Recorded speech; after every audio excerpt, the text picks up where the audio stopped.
মোর চিত্ত পুণ্য তীর্থে জাগরে ধীরে এই ভারতের মহামানবের সাগর তীরে মার অভিষেকে এসে সুতরা মঙ্গল ঘট হয়নি যে বারা সবার পরশে পবিত্র করা তীর্থ নীরে আজ ভারতের মহামানবের সাগর তীরে এই জননী জন্মভূমি তোমাকে প্রণাম জানিয়ে তোমাকে শ্রদ্ধা জানিয়ে আমরা তোমার বন্দনা গাই।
জননী জন্মভূমি সেই ভারত মাতার উদ্দেশ্যে প্রণাম জানিয়ে আমাদের আরো কয়েকটি স্বদেশী গান আমরা গাইব। আমরা ধনধন্যী পুষ্পধরা গানটি গাইছি।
দক্ষিণ 24 পরগনা জেলা সংস্কৃতি পরিষদের বর্তমান সাধারণ সম্পাদক।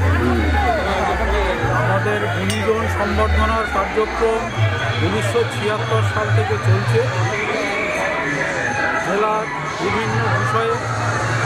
আমি তপনকান্তি মণ্ডল।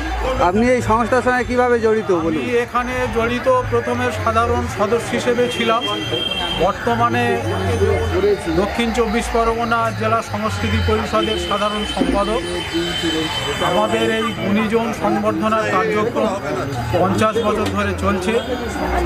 এই জেলার শিক্ষা, সংস্কৃতি, জাতীয়তাবাদী কর্মসূচি, সাহিত্য, খেলাধুলা, সমাজসেবা, গ্রামোন্নয়ন কর্মসূচি প্রভৃতি বিভিন্ন বিষয়ে বিভিন্ন সময়ে যে সমস্ত গুণীজন এবং স্বেচ্ছাসেবী সংস্থা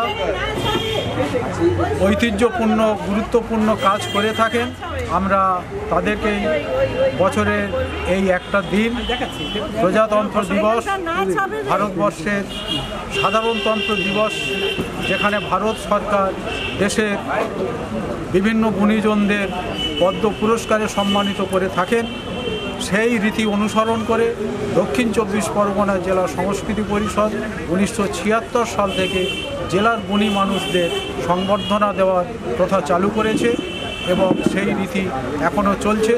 সম্ভবত শুধু দক্ষিণ 24 পরগনা জেলা কেন, এই রাজ্যের বা দেশের কোনো একটা স্বেচ্ছাসেবী সংস্থার পক্ষ থেকে একাধিক্রমে 50 বছর ধরে গুণীজন সংবর্ধনার কর্মসূচি বিরল।